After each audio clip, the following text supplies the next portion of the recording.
Then let's calculate the bending moments. As we know, bending moments at the free end will be 0. Therefore, MC is 0. Then MA. Here we are calculating bending moment at A on left side of A.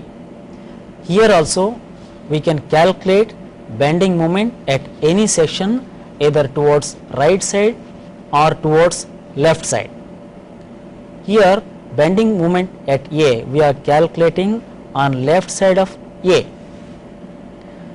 On left side of A there is a downward force, therefore bending moment due to this downward force is negative, therefore we have started with minus 6 into its distance up to A is 2 meters, therefore minus 6 into 2 minus bending moment due to this short UDL, that is 3 into 2 into 2 by 2, minus 3 into 2 into 2 divided by 2, which is equal to minus 18 kilonewton meters. Similarly, bending moment at D.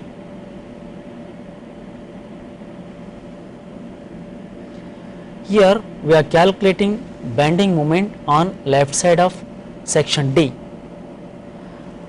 On left side of section D there is a downward force, therefore minus 6 into 4 minus 3 into 4 into 4 divided by 2 plus 26.4 into 2, whose total value is plus 4.8 kilonewton meters. Similarly, bending moment at B, we are calculating bending moment on right side of B. On right side of B there is a downward force, therefore bending moment due to this downward force is negative, therefore we have started with minus 10, therefore minus 10 into 3 minus bending moment due to this short UDL, that is minus 3 into 3 into 3 divided by 2, therefore the total value of MB is minus 43.5 kilonewton meters. At the free end, that is bending moment at A is equal to 0. Now let us draw the shear force diagram. Below the loading diagram, we first draw the horizontal axis line, then we mark all the sections as marked in the loading diagram, that means A, B, C, D, E. At each section we plot the shear forces, that means at section C shear force is minus 6, since it is a negative value we have plotted that below the axis line, this is 6 kilonewtons. Then shear force on right side of A is equal to minus 12, therefore at A we have plotted minus 12 below the axis line. Shear force on left side of A is plus 14, therefore plus 14 is plotted above plus 14 point. Shear force on left side of A is plus 14.4, therefore we have plotted shear force of 14.4 above A. Then shear force on right side of D is plus 8.4, therefore we have plotted this 8.4 above D. Then shear force on left side of D is minus 11.6, we have plotted this negative value below section D. Then shear force on right side of B is minus 20.6 kilonewtons, as since this is a negative value we have plotted this below section B. Similarly, shear force on left side of B is plus 19 kilonewtons, therefore we have plotted this 19 above B. Then shear force at E is plus 10 kilonewtons, we have plotted 10 kilonewtons above E. Then joining these shear forces, first join C to minus 6 kilonewtons with a straight line, then join this shear force to the right side shear force at section A. at section A, right side shear force is minus 12. Therefore, join this minus 6 to minus 12. Then join this shear force to left side shear force at A, that means join 12 to 14.4 kilonewtons with a straight line. Then join this 14.4 kilonewtons to the right side shear force at section D. The right side shear force at section D is plus 8.4 kilonewtons. Therefore, we have joined 14.4 kilonewtons to 8.4 kilonewtons. Then we have joined this 8.4 kilonewtons to 11.6 kilonewtons. This 11.6 kilonewtons is the left side shear force at section D. Then join this left side shear force to the right side shear force at section B. At section B, right side shear force is minus 20.6 kilonewtons. Therefore, we have joined minus 11.6 kilonewtons to minus 20.6 kilonewtons. Then we have joined minus 20.6 kilonewtons to plus 19 kilonewtons, because this is the left side shear force at section B. Left side shear force at section B is plus 19 kilonewtons.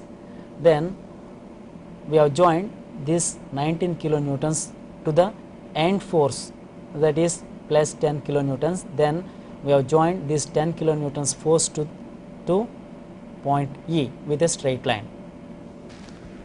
We mark negative in the portion of the diagram below the axis, negative, and in the portion of the diagram above the axis we mark positive, then negative, positive. Then we complete the shear force diagram by drawing short inclined lines indicating the border of the shear force diagram. Then coming to the bending moment diagram, as usual we draw a horizontal straight line below the shear force diagram. The length of the straight line is equal to the length of the beam. Then we mark all the sections. Now let us plot the bending moments at each section. Bending moment at C is 0. We have plotted. Bending moment at A is minus 18 kilonewton meters. Because it is a negative value at A, we have plotted the value below A. Bending moment at D is plus 4.8 kilonewton meters. Because it is a positive value, we have plotted the value above section D or above axis line. Then bending moment at B is minus 43.5 kilonewton meters. Since it is a negative value, we have plotted that below the axis line. Then bending moment at E is 0. We have plotted. Then joining all these bending moments between sections C and A, as there is a UDL, the bending moment diagram must be a curve. Therefore, we have joined C to minus 18 kilonewton meters with a parabolic curve. Then between section D and section A also there is a UDL. Therefore, between section A and D, the bending moment diagram must be again a curve. Therefore, we join this minus 18 kilonewton meters bending moment to plus 4.8 kilonewton meters with a parabolic curve. We have joined 18 kilonewton meters to 4.8 kilonewton meters with a parabolic curve. Again between section D and B, as there is a UDL, the bending moment diagram is a parabolic curve. Therefore, we have joined 4.8 kilonewton meters with 43.5 kilonewton meters with a parabolic curve. Again between section B and E also there is a UDL. Therefore, we have joined 43.5 kilonewton meters with E with a parabolic curve. then we have marked negative in the portion below the axis and positive in the portion above the axis. Here also this is negative. Then we complete this bending moment diagram by drawing these short inclined lines indicating the border of the bending moment diagram. This way we complete the shear force and bending moment diagrams. Students, in this lesson we have learnt what a beam is, and we also learnt how to calculate shear forces, how to calculate bending moments, and how to draw shear force and bending moment diagrams for beams like cantilevers, simply supported beams, and overhanging beams. So, I hope you enjoyed the lesson, and until we meet again, goodbye.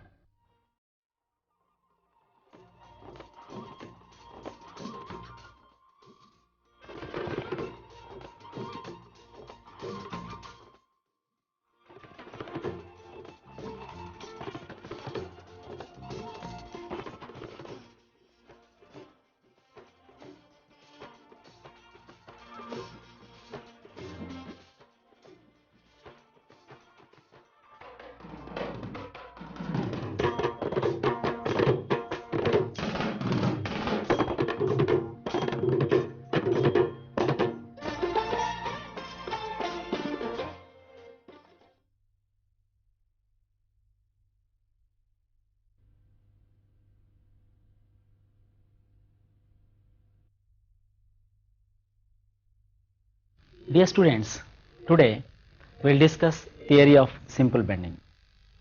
And as you know, all the beams are subjected to some external forces, and due to these external forces, the beam is subjected to some magnitude of bending moment. And due to this bending moment, the beam bends in the form of an arc of a circle. And before actually we go into the theory of simple bending, let us make some assumptions. And this theory of simple bending is based on certain assumptions. Now we will see those assumptions made in theory of simple bending. To understand fully the theory of simple bending, we make the following assumptions. And 1, the beam is composed of number of fibers or layers. 2, the beam material is perfectly homogeneous and isotropic. 3, the beam is stressed within its elastic limit and thus obeys Hooke's law. 4, the transverse sections which were plane before bending remain plane after bending also. 5, each layer or fiber of the beam is free to expand or contract independently of the layer above or below it. And 6, the value of Young's modulus of elasticity, which is denoted by capital E, is the same in tension and compression. On the basis of these assumptions and theory of simple bending, let us actually learn what theory of simple bending is. See this diagram. This is a small length of the beam which is subjected to a bending moment M. Under the action of this bending moment, the beam bends in the form of an arc of a circle whose radius is R, and this R is called as radius of curvature of bending. As you know, the beam is composed of a number of fibers. Let us see the topmost fiber of the beam after bending, that is A dash C dash, has contracted to the maximum extent, and the layers below that also have contracted, but to the less extent. As the layers are getting contracted above a layer R dash S dash, in the layers above R dash S dash some amount of stress is induced, and that stress is called as bending stress. And as we come below, as we proceed towards these fibers, if you see the central fiber R dash S dash, it has simply taken a curvature, but it has neither contracted nor elongated. Therefore, in this fiber no stress is induced. As we proceed towards the outer fibers, the fibers below this layer are getting elongated, and the outermost layer B dash D dash has elongated to the maximum extent. And as we proceed towards the central layer R dash S dash, the fibers are getting elongated but to the less extent. Therefore, in the fibers below R dash S dash also certain amount of stress is induced, and that also is called as bending stress. And the central layer R dash S dash has suffered no elongation or contraction. Therefore, this central layer is called as neutral layer. We see from this theory that the fibers above this neutral layer are getting contracted, thereby some amount of stress is induced, and the fibers below the neutral layer are getting elongated, and also certain amount of stress is induced in these fibers. And the nature of stress induced in these fibers is tensile, and the nature of fibers induced in the nature of stress induced in these fibers is compressive. Therefore, in the fibers above the neutral layer, compressive stress is induced, and in the fibers below the neutral layer, tensile stress is induced. This is theory of simple bending. So, we understood from theory of simple bending that on one side of the neutral layer the fibers are getting contracted, and on the other side of the neutral layer the fibers are getting elongated, and in the neutral layer the stress concentration is 0, and as we proceed towards the outer fibers the stress is going on increasing, and in the outermost fiber the stress is maximum. And this is what we understand from the theory of simple bending. Now, let us derive the bending equation. Let us consider a small length of the beam, that is dx. This beam is subjected to a bending moment m. Under the action of this bending moment, the beam bends in the form of an arc of a circle whose radius is r. Let us calculate the stress induced in the fiber PQ. For that, let us consider a fiber PQ at a distance of y from the neutral layer RS.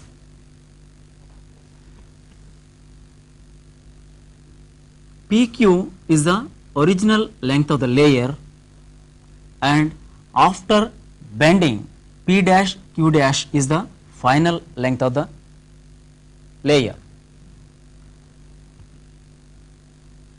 Therefore, strain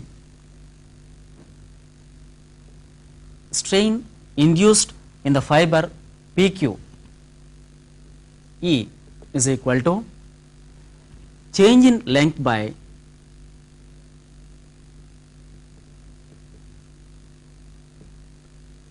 original length of the fiber.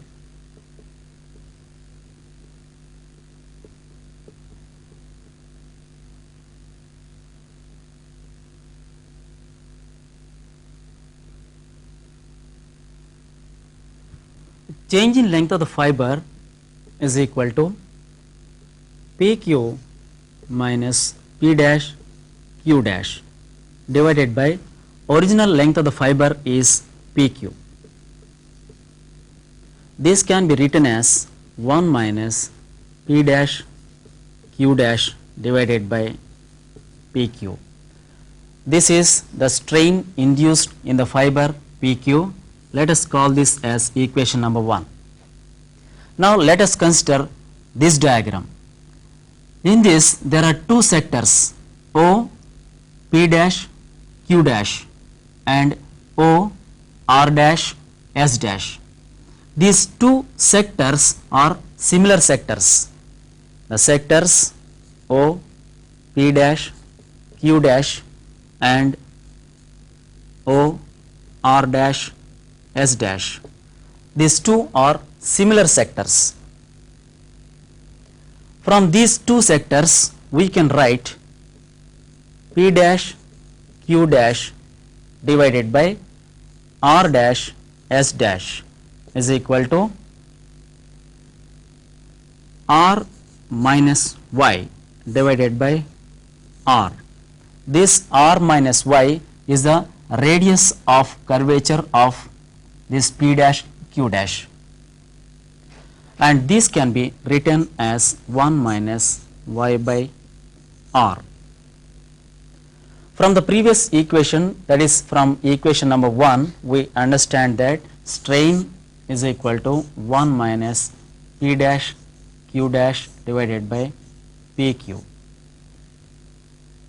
Here this can be written as P dash Q dash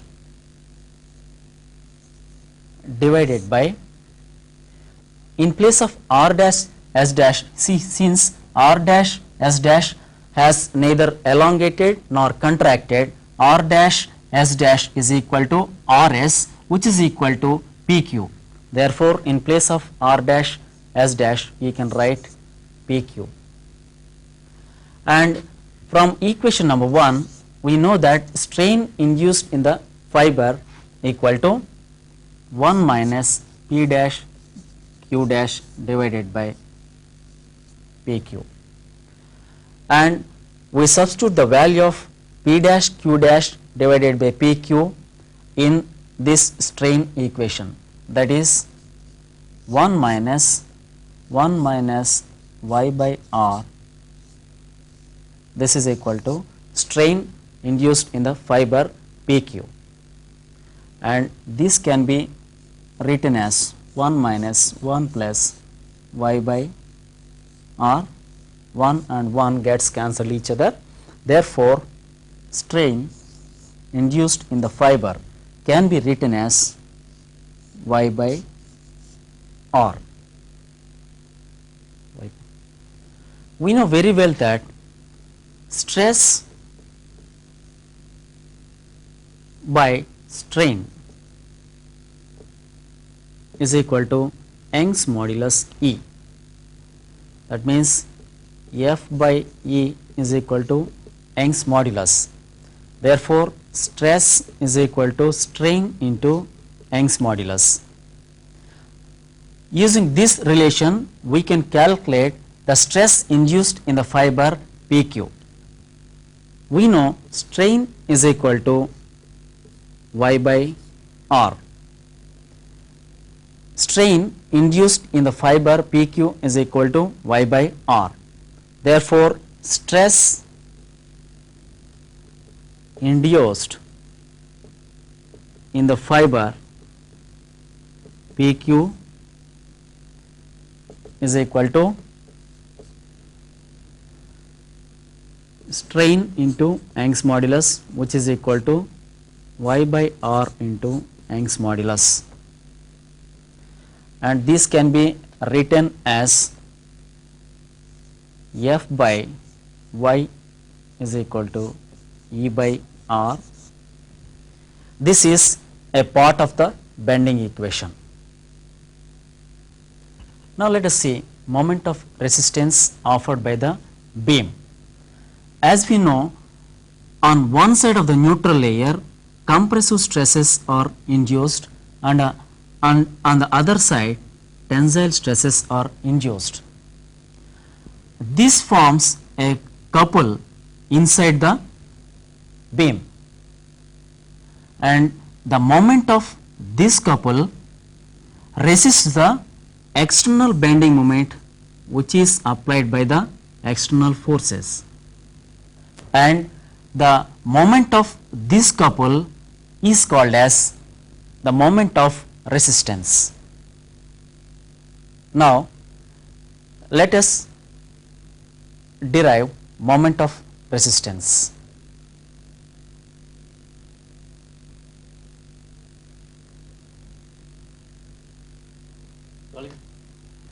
Let us consider the cross section of the beam. This is the cross section of the beam. This is called as depth of beam, and this is breadth of the beam. Let us consider a fiber PQ at a distance of y from neutral axis. Then, as we know from the earlier equation, stress induced in any fiber F, stress induced in any fiber or stress induced in the fiber PQ can be written as E by R into Y.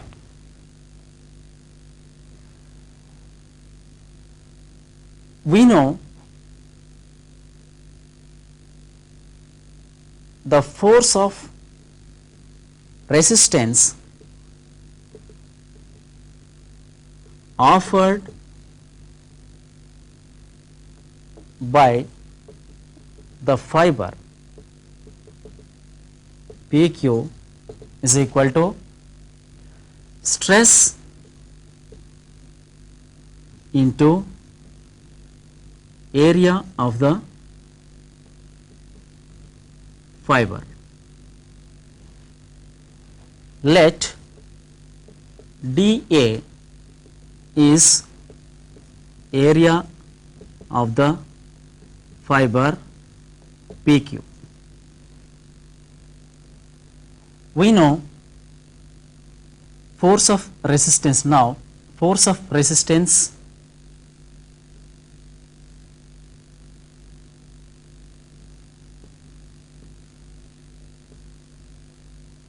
is equal to stress induced in the fiber. Stress induced in the fiber PQ is E by R into Y into area of the fiber, that is dA, as we assume. The moment of this force about neutral axis, moment of force of resistance about neutral axis NA is equal to, as we know, force into distance.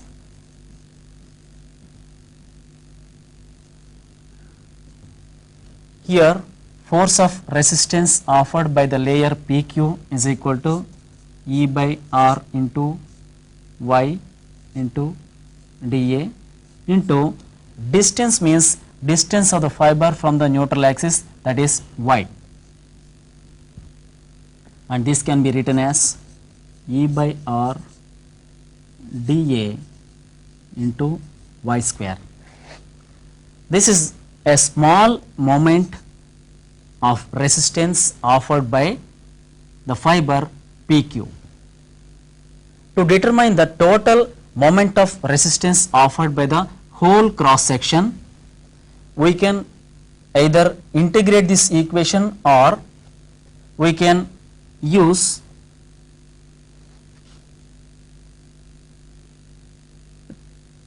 total moment of resistance offered by whole area of cross section is equal to E by R into sigma dA into y square.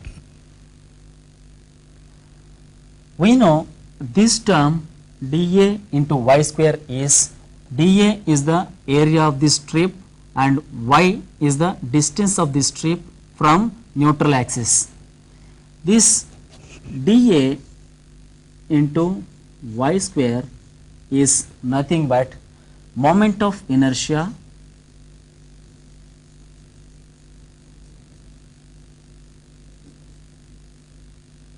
of the fiber PQ about neutral axis NA.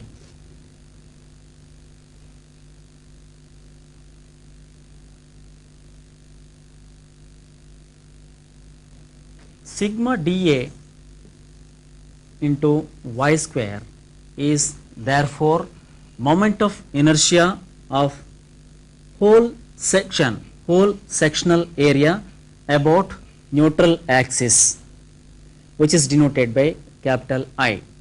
Therefore, the total moment of resistance offered by the whole area can be written as E by R into I,